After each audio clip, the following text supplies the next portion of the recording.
my experience, I did that for 3 years. I've I've never met loads of people that stayed on for multiple trips, and we've taken the 10 cruises last year. Yeah. 10 cruises, and each ship in several different lines, a large group of back-to-back cruisers. There's just this pent-up demand for travel, and totally seen it in real life. That's crazy. I was speaking to somebody last year from, I don't know whether it was Carnival or one of the other cruise line companies, and they were saying that if somebody takes a cruise, they're 65% more likely to cruise again, and there are people that do several cruises a year, but I didn't think like back to back. Like, yeah, and there were people that did the crossing from Tampa over to Europe, and then the ship just kind of moves around like Scandinavia, the Baltic, around the Mediterranean, and then goes back over to Florida. It's called a repositioning. So the ship repositions back to another area, geography, during that, the weather conditions basically. And so staying on, crossing to Europe, all in Europe, and then crossing back over to Florida. Wow, that's blown my mind, that has. Yeah. Cruising for that long. Man, what's it like? Like, there's sea days, right? Like, crossing, what do you do on a ship for 30 days? Oh my God. So even though I worked on ships, I still love cruising. I think I'll start with the non-port days, because those are pretty clear. You go and do stuff in port. We can talk about that more, but the sea days, sleep in, read books. My favorite thing is walking the outside deck. I love the salty sea air, the views, the sunsets. Not really sunrises, it's a little early, but just relaxing. Right. Yeah. Which is supply some entertainment for better or for worse. We typically like the little production shows at night, and you kind of get in a routine, like who's coming on, have we seen this guy, that kind of thing. Magicians, jugglers, dancers. Yeah, and then some lines have a little bit more stand-up comedy than others. That's something we like to do. Otherwise though, the first cruise I took, I went and did everything. Like I'm like, I'll do origami. I'll learn how to like make flowers out of pipe cleaners and all sorts of stuff. Now I've kind of seen all that. I'm not terribly interested in it. So it really just becomes like a floating, all-inclusive pool kind of thing. Just a resort. But then also kind of planning. The hardest part, and I say this just in terms of a challenge, is each port you're going to be at for somewhere between about 6 to 12 hours. And how do you get the most out of what might be your only day in a particular city? And so it's kind of taking those off times. It's too hard to plan that many ports in advance when you're doing so many things running around. So it's like, okay, where are we? Okay, we've got 2 sea days. Where are we going to be in 3 days? And then do we have a sea day after that, or do we need to really plan our itinerary for 3 ports in a row? There's a lot of that prep work so that you don't just leave the ship and you're looking around and saying, well, what do we do now? Because things do fill up. You may need reservations. You may need to figure out transportation. I'm kind of between us, I'm more of the public transit guru, and you need to know, if I get on a bus, can I pay with swiping a credit card like you can on the London Tube? Do I need cash, and do I have the local currency? Or do I need to get some sort of proprietary card that is not sold at the cruise port, it's sold at the Central Transit Center? In which case, kind of hosed until we get there. That's a lot that goes into it. I hadn't even given it, like you said, I was going to say, it's like a floating all-inclusive hotel, really. I hadn't thought about the port days and all the planning that goes into that. Well, just for us, we want to make the most of the investment of being there, and again, the opportunity. So, when we were sailing over to Singapore, we had one day in Bali. And I use Bali as an example because it's a really big vacation spot, and it's also really big with digital nomads right now. And so, and we've even looked at staying in Bali for 2 months, and we might in the future, and we took that into our planning. So I was like, based on the other activities we're doing, the fact that we'll probably come to Bali at some point, how do we want to spend 9 hours there? And so it's like, for me, I want to go to the beach and I want a massage. And kind of targeting those things and building that planning in. So, whereas, if you're in, I don't know,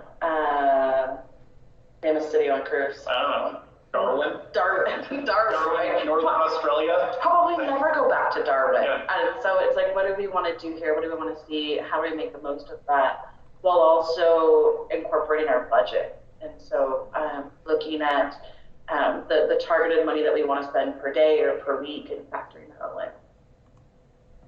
Yeah, that's super interesting. How do you budget? Are you continuing to work as you're traveling? Like how does the money situation work? Because that's something that, everybody who's dreaming of living vicariously through you wants to figure out too, right? Like how do you guys handle that?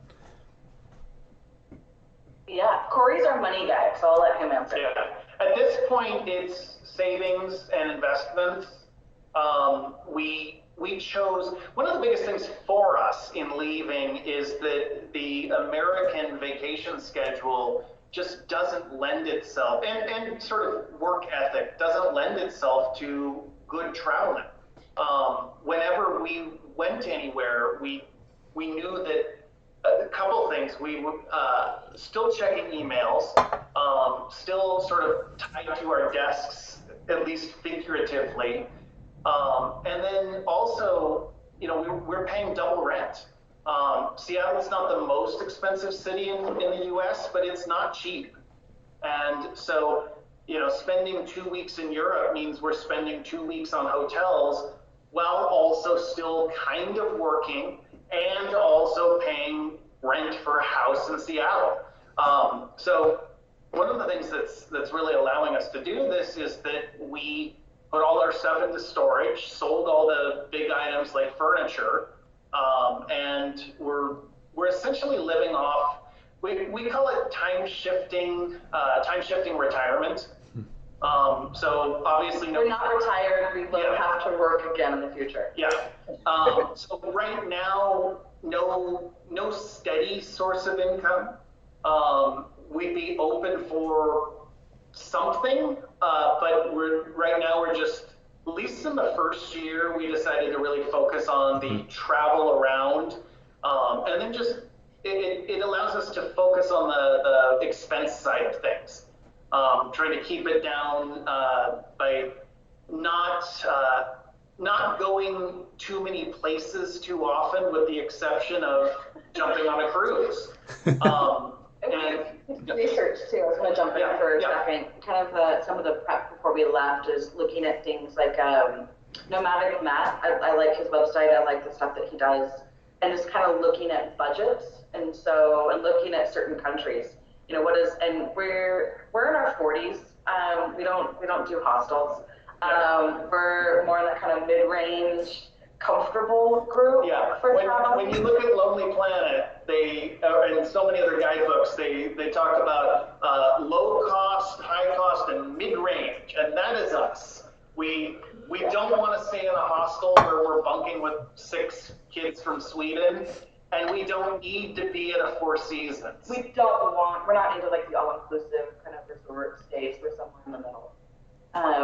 But that was part of the prep work, is looking at how do we budget that, and we look at our budget ongoing now in a couple of different ways. I track all of our expenses in my notes app on my phone, and it's per week, and kind of looking at our spending habits. We break it down by food and drink, transportation, what else?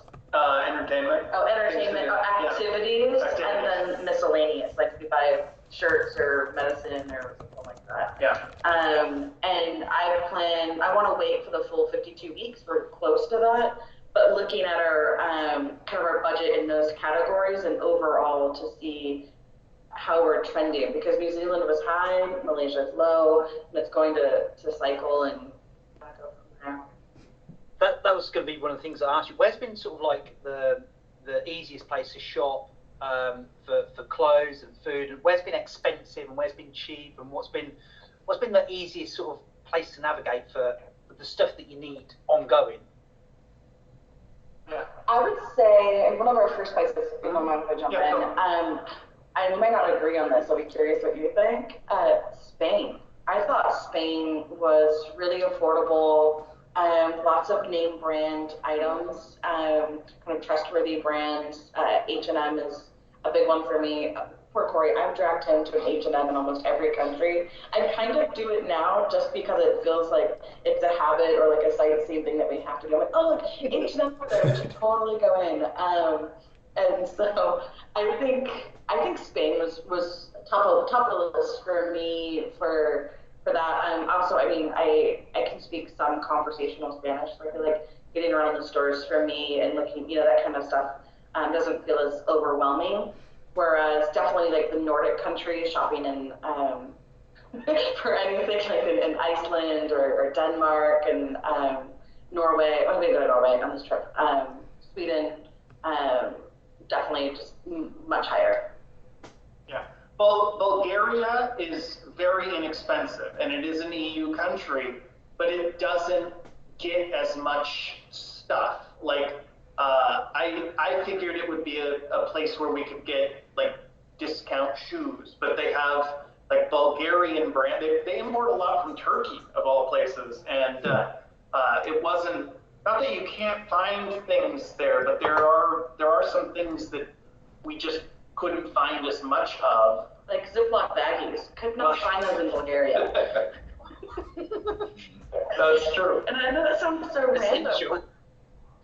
Yeah, we were just looking for things to put like pills into and things of that nature, and or you have leftover food in your fridge, and you're like, I want to save this lettuce. Yeah, they use almost always it's just disposable bags that they tie or use a twist tie. You just don't find the Ziplocs. We had to wait until Italy before we found Ziplocs again. Yeah, that's crazy. How? So it's a bit of a. It depends on what you're looking for in terms of availability versus cost. Generally, the Nordic stuff, just because of the VAT taxes, are going to be much more expensive, even though you can find pretty much everything up there. Interesting. So how different is it from the U.S. to Europe? I mean, I haven't been myself, so I'm asking because you guys have been there and you have this experience, right? And all of the viewers here are asking the same thing, right? Like, how different? How different is it?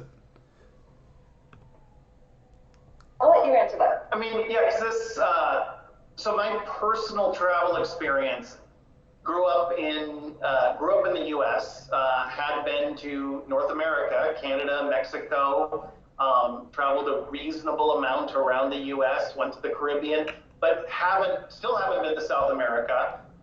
So had not ever been to Europe, had not ever been to Asia. So our first jaunt over there was my first foray into Europe. So that's why, for me, it is my first glimpse of the whole thing. Was it different than you thought it was going to be?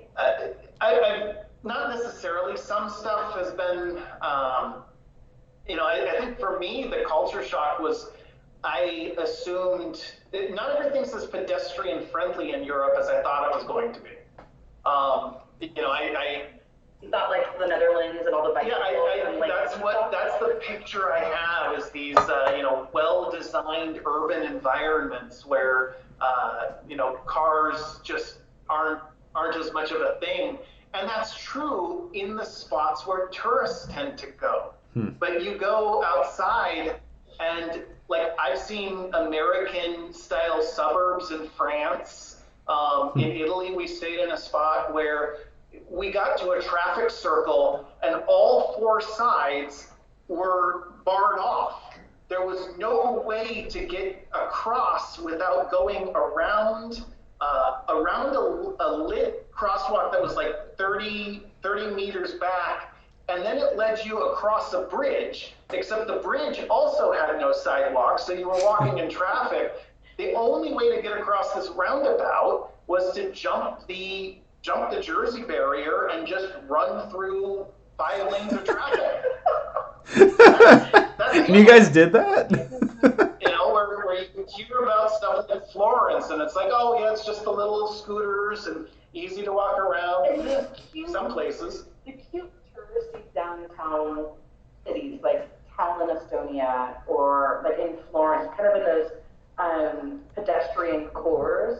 You see that there's like no cars, and you can walk around those cobblestones and stuff, but not all of the cities. Which I think, Wow. yeah, it's a good takeaway. Yeah. I'd say a big difference for me, Europe is a big generalization, right? Because every country is so unique and different. But I'd say one way they differ from the US specifically is things like big, giant malls. I saw less malls and more, there are malls, but I don't know, smaller shops would be one. I would say that like in Spain, the wine is so good and it's cheaper than water. So going out to restaurants and I would say Italy as well. We wrote a blog post about 5 things we learned in Italy, and one of the points in there was that the house wine in Italy is really delicious and pairs well with the food. And in the U.S., if you ordered the house wine, you might get Kendall Jackson or something, kind of mass-produced from California.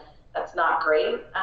You always have to go above that. And in Europe, just go for the basic wine, and you'll almost never be disappointed. And one restaurateur told us that, and this was a surprise to me as well. He said, "No, this is my house wine. It's the wine of my restaurant. So I'm not throwing out some. I take pride in my food, so I'm going to want to give you you're ordering a red. I'm going to want to give you the red wine that goes well with the food." And that was interesting. I knew the wine was going to be top quality. The pricing has been a very nice reward. The food in general, amazing. Like, we ate so well. I thought with all the walking that I would maybe lose weight while we were traveling, to be honest. I was like, oh, we do a lot of walking, but we do also do a lot of eating. The food. I was going to say, actually, what's your sort of maybe favourite and least favourite cuisines? What's the weirdest thing you've eaten so far? Because now you're in Southeast Asia, aren't you? Yeah. Well, I think, oftentimes the worst is like different cultures' takes on American food. Like burgers that just aren't, burgers with like a really fine grind, so it ends up being like a bad dry meatball. From IKEA. Yeah.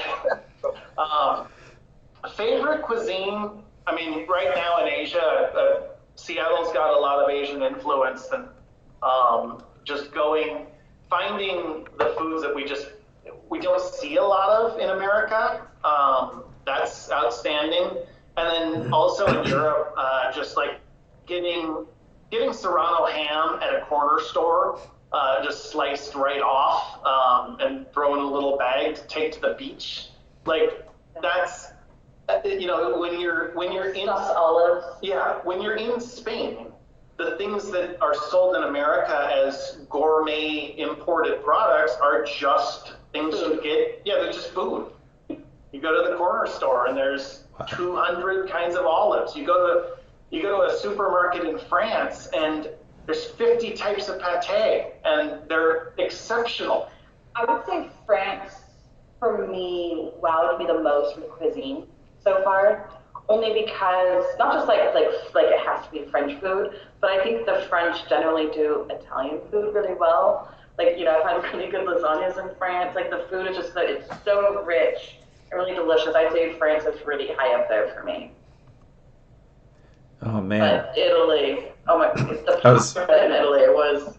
I was going to ask about Italy. So pizza in Italy and pasta in Italy, like how, Have you guys done like cooking classes or like food tours or anything like that, or do you just walk around the city and you go, hey, this has a super long line. Let me let me stand in line and get this amazing food. We have not done a single food tour or cooking class yet. Wow. We're open to that, but there's so much on the internet, Yeah. and the walk around and do it yourself. I think those are really good opportunities for solo travelers, and I think it's some of the way to meet fellow travelers without like you have the activity to do, and so you can kind of chat but kind of do your own thing. For us, I feel like we've been able to piece that together. Just walk around. We love to walk around cities. It's one of the first things we do when we drop our bag in our Airbnb or our hotel. Kind of hit the pavement and check out places and be like, oh, that place is a long line. Let's not sit in it now, but let's go back later when there's less of a line. Or like, this is a place you have to go to in this city. Google Maps has been really great for me for looking at reviews, just like top rated restaurants in the area. We found this little cafe. We took on the outskirts of Florence over there, and we found this restaurant that only has 4 tables inside. It's just the chef and like One helper. one helper, and occasionally his daughter, who we're pretty sure they all live upstairs. and the menu was like handwritten on the back of like a paper placemat, and it was some of the best food I've ever eaten in my life. And I found it on Google Maps, and they spoke no English, and we were using Google Translate to to chat. It's like, why are you here? How did you find us? Like, this is like a locals only place. And I was like, Google, and I showed him the thing, and it was like I think he had like a 4.8. Yeah. And he was like, 4.8, why don't I have 5? I should have 5 stars. And then from there, so finding places, Google has, I think, been the best for us. I used Yelp a lot in America. I kind of switched over to TripAdvisor. What I found is that TripAdvisor tends to be more English language focused tourists. But Google will take local reviews. Everybody's using it, and it'll translate for you automatically. So the star system, it'll get us to spots that we want to look at, and then oftentimes just look at the finished product. What's on a table? Does it look like something that is well prepared that you want to eat? And then, as Tammy said, go back to it maybe in an off time where you can get in a little bit easier. Guidebooks have been a help, like Lonely Place. Yeah. You got to make sure that it's still open post-COVID. It's a big change. So many closed restaurants, pubs, bars that we'd like to go to. Like, oh, this place is a nice rooftop vibe. I'm like, oh, that sounds perfect. And it's like been closed during COVID. Yeah. And we've seen that several times over, which is bad. But and then once we're there, there's just looking on menus. There's certain things that you have to Google the phrase. Like that, the aforementioned Osteria had ragu oscura, and it's like, well, okay, dark ragu. What is that? I had never heard of that, and it is basically just cooking something until it almost gets dark colored like a roux. And it was exceptional, just super filled with flavor. Things that there were things at that one restaurant that I had never even heard of in terms of Italian cuisine, and it was all exceptional. But to go back to Timmy's question from a few minutes ago, I have to say, I'm sorry, I've been percolating on this. What's the most interesting thing? And I feel like we haven't had anything super adventurous on this trip. I used to live in Asia back in my 20s. I was an English teacher in South Korea and in southern Thailand, and so I've had some other like eating adventures. I would say the weirdest thing I've eaten is silkworm larva, and it's just like you get like a little like Dixie cup filled with it, and you like kind of. It's like in New York when they're like roasting like peanuts on the stand on the side of the road. In South Korea, you'll see the silkworm larva, and I'd say I did not enjoy it. What did it taste like? It tasted like. Was it more of a texture thing that put you off, or was it actually Yeah, the flavour? pops. They're like little ones, and they kind of like it's like a little roly poly, but kind of more squishy on the inside. Brilliant. That's a bondege, I think is the word for that, the Korean word. So yeah, I'd say the weirdest thing. Corey eats almost anything. We were in Mexico once, and they had like the grasshoppers and ants and stuff on the nachos, and How did that go down? Kind of the same. One time I ate sort of on a dare. I was just looking down the taco meats, and one of them ended up being crickets, and they just pulled out a like Cool Whip container, opens it up, and it's just a bunch of deep fried crickets. He takes them out, throws them on the griddle like he would carne asada, and just throws them in tortilla with some salsa on top, and it's a lot of crunch. Because you're just eating the exoskeletons, but it's not too much different than like a deep fried prawn that still has the shell on. It's not my favorite. And then yeah, the last time there was a place that had, it was like a guacamole on. it was beautiful. Like, Yeah. really like there was like edible flowers and everything was like placed just like probably with like tweezers, placed. Right. It looked like a little forest scene or like a little like meadow because the guacamole was like and then little flowers coming up, and then inside were just ants and crunch ants and some larvae, and fortunately nothing still alive. That's good. Is that where you draw the line? It kind of is. Like I don't eat brains for mad cow type reasons. Right. And I don't know, like if I were served sashimi that was still wriggling, I don't know if I could eat that. I like fish. I'll catch and prep my own caught fish. I don't know that I want the fish to still be jumping and I just take a bite out of it. That's a little much for me. I don't. I ate a sheep's head in Morocco, and they served it in half, the cheek, the tongue, the ear, the eyeball, the brain, the lot. And we sat, and we made our way through it, our merry little way through.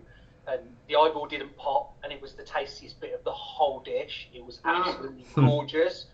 The brain was just like bitter mush. It wasn't disgusting, but so that's like where I'm at. But I wanted to try while I was in Mexico. I wanted to try like the ants and the grasshoppers and stuff, but I never got around to doing it. So I've definitely got to go back and do that. I love eating all the weird and wonderful foods now. I used to be such a food prude. I wouldn't even eat mushrooms. Now I eat everything. You put it on a plate and I'm eating it. Yeah. So I tip my hat to you for eating that stuff. Google Translate has been a lifesaver for menus. It keeps getting better. Even over the last year, you can just pick it up to a menu, press the button, and boom, you've got a mostly good English language version. It can't handle idiomatic stuff that well, but like if you wanted just a list of tacos, you could probably find what the word for grasshopper is. Grasshopper, cricket, or insects. It'll get you on the right track at least. There's certain things though, if you see shoulder, well, shoulder of what? Don't know. Yeah. Yeah. It's funny that you mentioned Google Translate. I'll say, I used to work on cruise ships. I used to live in Asia. That was all in my 20s, and then I kind of spent my 30s building my career and living in Seattle. And now traveling again is totally different. 'Cause when I traveled, like I had just a Lonely Planet book in my backpack, and there were no smartphones. I think there were some like Blackberries. Is that what they're called? Yeah. Blackberries, yeah. I think there were some like Blackberries around. It was like 2006, 2008. And when I worked on ships a little later, there were some smartphones there, but not the kind of like online tools that there are now. I feel like I just go to a restaurant in Vietnam and be like, I'm just hoping for the best, And I'm not really picky either. I was going to ask you something else as well. Do you use any other apps and things? So we've talked about Google Translate. That's that's a lifesaver for menus, directions, you name it. It's good for all of that. Getting a taxi, it's brilliant. What other apps or sort of websites do you use to navigate your way around and find things? Yeah, Twitter for one, the travel community of Twitter, we're huge fans of just kind of that sharing of information, sharing like real life photos too. There's so many like glossy photos online of like beautiful beaches in Bali or here or there, and sometimes it's not always that way. We use any websites particularly. I'm thinking about apps. Yeah. Do you use any currency converters or anything like that, or? I like XE. When back in my 20s, I used to print out the currency conversions and put it in my wallet. I'd have like what's $1, $2, $5, etc. And I could flip open my wallet and I could do the quick conversion because it's like listed there. And now I have the XE app, which is great. You can save currencies on it. It's free. And you can move a certain currency to the top. And it's one of the things, we book our travel while we're traveling, and it's time consuming and weird. I'm on my phone and I'm looking at hotels in Thailand, but I'm in Malaysia. It's showing the hotels in ringgit, and so it's showing it in baht, and I'm going back and forth. It's definitely not in US dollars. And so being able to switch to XE and type in the ringgit or the baht right away and having it show in US dollars makes those quick conversions just easier. Instead of looking, sometimes you can dig around on the site and find a way to change the currency, but not all websites have it, and it's more time consuming. Yeah. I'd say local apps. So the answer will depend on where we're at. We had never used Grab before, but Grab has the rideshare business in Singapore and Malaysia. There is no Uber. And once we go up to Thailand, I'm not sure yet, but we'll be looking for how does one get rideshare if there is any, and sometimes it depends on the city, even within the same country. In the Cameron Highlands, everyone suggested downloading maps.me, which I had never heard of, but it's the only, Google Maps had streets, but it didn't have trails. And maps.me had particular trails that even showed like beware of wild dogs in a spot. It was a very good trail map. I have it on my phone. I would try it again, but I'm not sure if it'll have anything again.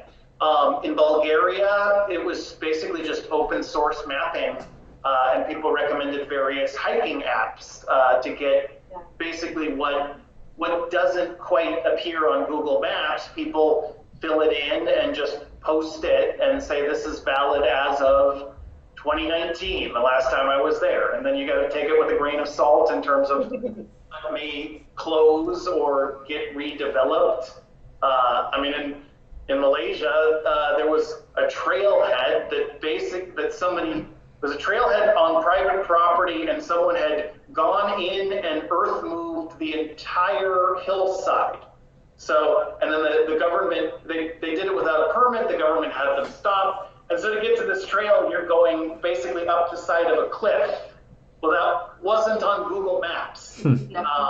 So yeah, I think mapping and rideshare are the two, because otherwise we tend to stick to the normal multinational stuff. Or even things like renting scooters. Sometimes we've done the scooters in cities, and everyone's got their own local bike or scooter app for that. Right. I forgot about that. It's annoying. You get a 5-minute setup, putting in a credit card, hoping that a U.S. credit card works in Sweden, and then you're on your way on a scooter. But a lot of travel blogs have been really helpful. I think when we were in Florence trying to figure out, so overwhelming with the amount of museums there, and there was somebody I connected with on Twitter, Paul Passing Through, and had a lot of great travel content for Italy and Florence. And so just really leaning on the people who are putting it out there into the universe in general. Or we were in New Zealand, and we had a an Airbnb experience booked to go through these glowworm caves, and it ended up getting canceled twice. And our niece was with us, and that was like one of the top things she wanted to do. I was like, she can't leave New Zealand without doing this, and it was last minute. And so we just like, we hopped online and we just did some Google searching, and we drove 3.5 hours at 4 a.m. the next morning to go to these caves because someone listed for us, walk 10 feet into the cave and turn left, and the water should only go up to your high ankle, and really mapped it out for us in a way that we felt comfortable spelunking on our own. Right. And it worked out because people are sharing that online, and it's amazing. Folks that have done the posts that are basically just, you're here and you want to do this, here's how. That stuff is lifesavers. We're hoping to get to some of those things where it's like, oh, no one's done this before, and at least as far as we can tell, now let's go deep diving in it, because we don't want to duplicate the efforts that other people have done. You don't want to do a Paris guide, 17 Paris. Yeah. Everyone's done that. And I would say, surprisingly, Facebook groups. So I've joined Facebook groups in different places that we've been. New Zealand had a fantastic one, New Zealand travel tips with discounts on activities and things. Joined travel groups looking for lodging in Bulgaria, and just those expat communities if you want to network or know the best restaurants, festivals, things that are happening. Those Facebook groups can be good too. Brilliant. So how have you found it with traveling, just you two? So I think you said just before the show that you said you've got family joining you.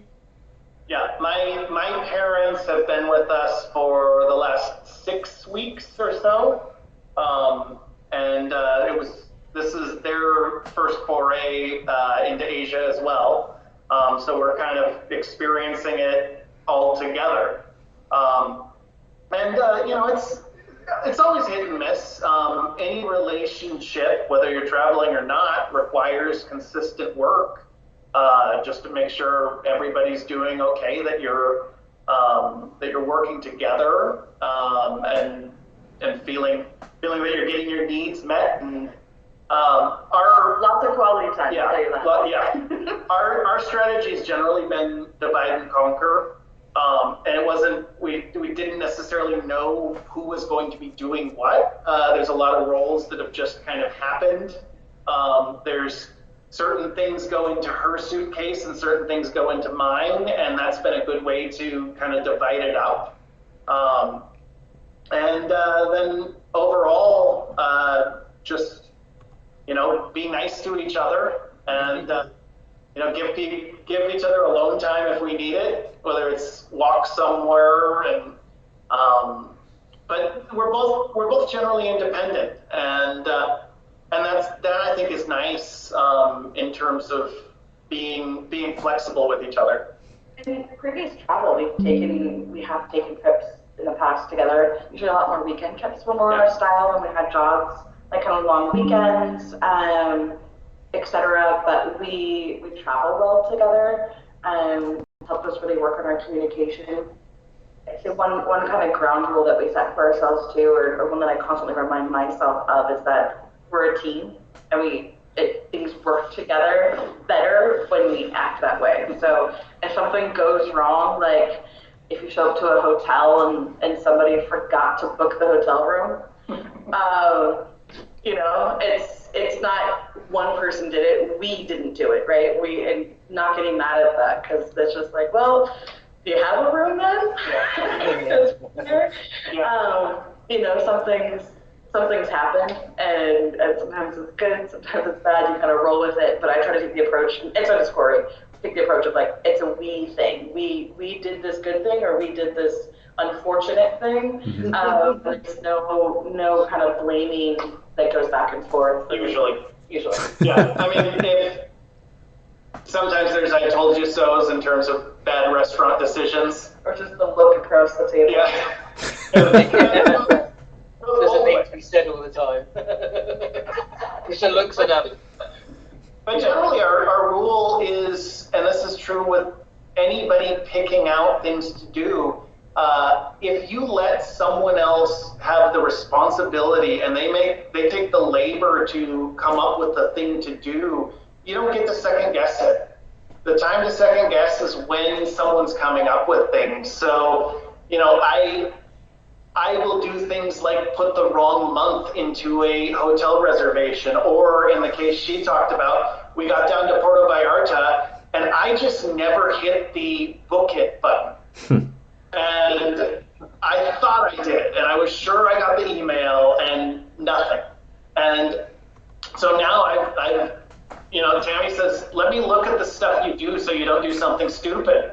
We just kind of try to treat each other. And that's it. And you can't mind that, because it's not someone micromanaging you. It's, Tammy with hotels, she's generally the one that picks it out. And so there was that one hotel I booked in Tulum that I thought had air conditioning. And a pool. And it had neither. Cool. We got there, and I've actually never been so hot in my life.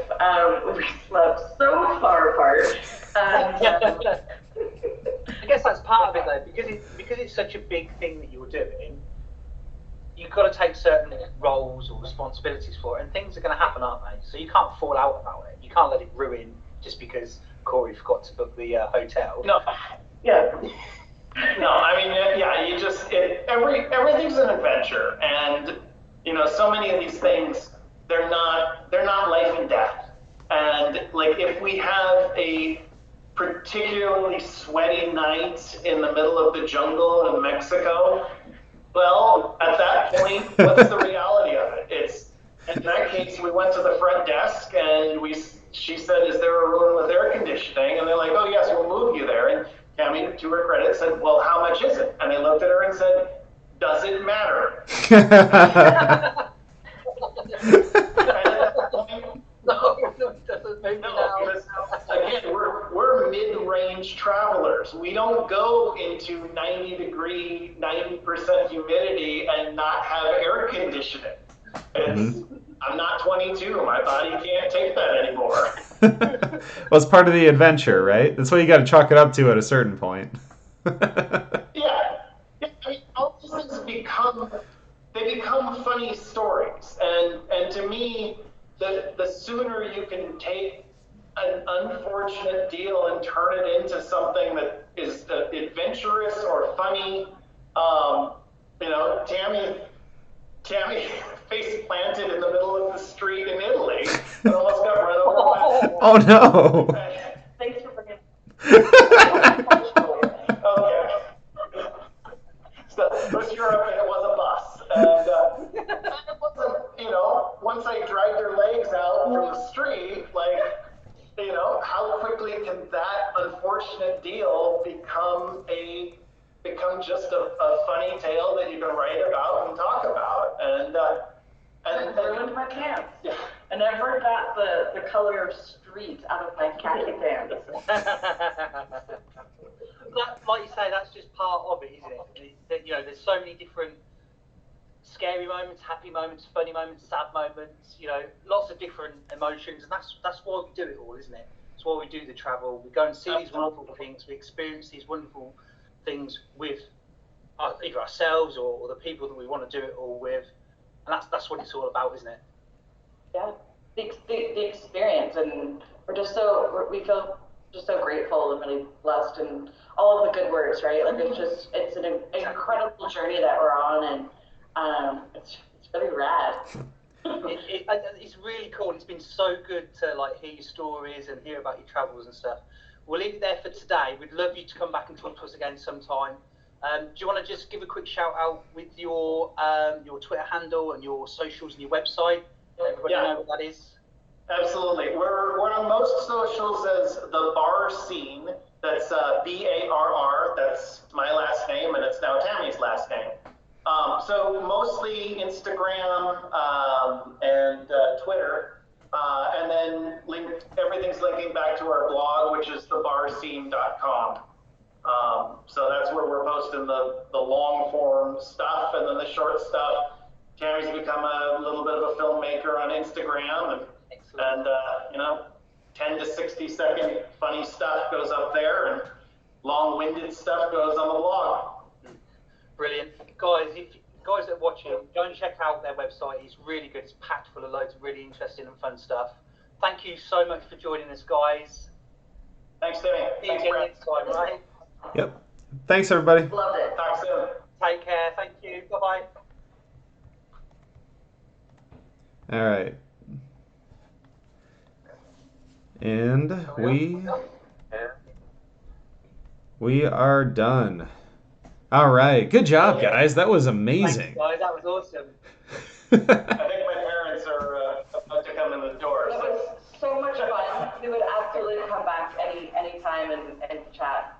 Brilliant. Thank you. It was great to speak to you guys before and during. It was really good fun. Cool. All right, it's going to be noisy. I'm going to let you guys go. But, All right. All right. See ya. Enjoy your time. Bye-bye. Bye.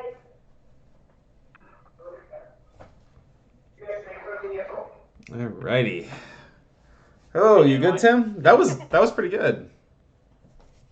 Yeah, it's good, wasn't it?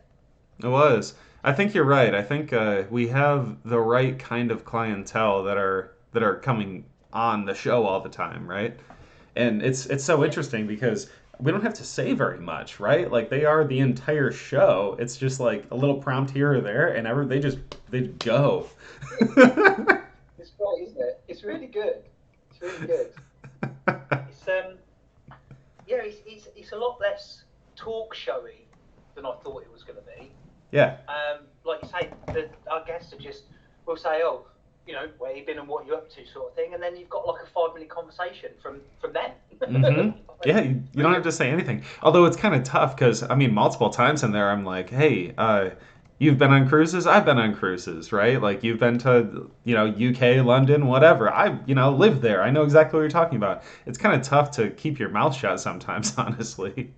You should go for it though, because it's only going to open up the conversation, like I did with the food thing today. Mm-hmm. It's part of us all sharing all of our experiences, and although they're coming on to share their experience with us and everybody's watching, if we can't share a little bit back with them, I think go for it. Like if someone's doing a cruise or whatever, something you've done, just jump in and say, oh yeah. Right. Well, I mean, part of it is just keeping them comfortable, right? Because the more comfortable they are, the more willing they are to share. Yeah. So like, if they can relate to us because we understand, then they'll elaborate on whatever we're interested in, right? So it's it's an interesting social experiment, honestly. It really is. And I think with Sarah, we could have gone longer, much longer. Mm-hmm.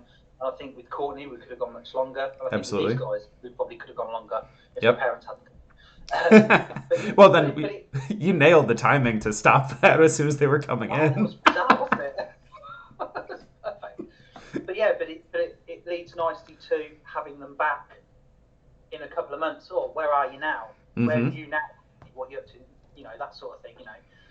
So I think it's going really well. I don't know how many viewers we've had on that or anything, but let me check then. I suppose I can do that. It was really weird. The first 5 minutes it went live and then cut out and then went back again, and I'm not exactly sure why. So I hope, again, just like last time, right? I hope we actually captured everything. And I don't know. Last time? We did. Last time it went the entire time, but it was a different problem this time. And yeah, there's some issue between my capturing service and how it interacts with YouTube this time, and I haven't seen it before. It's weird, isn't it? It's done it okay before, hasn't it? It's just been the last couple of times.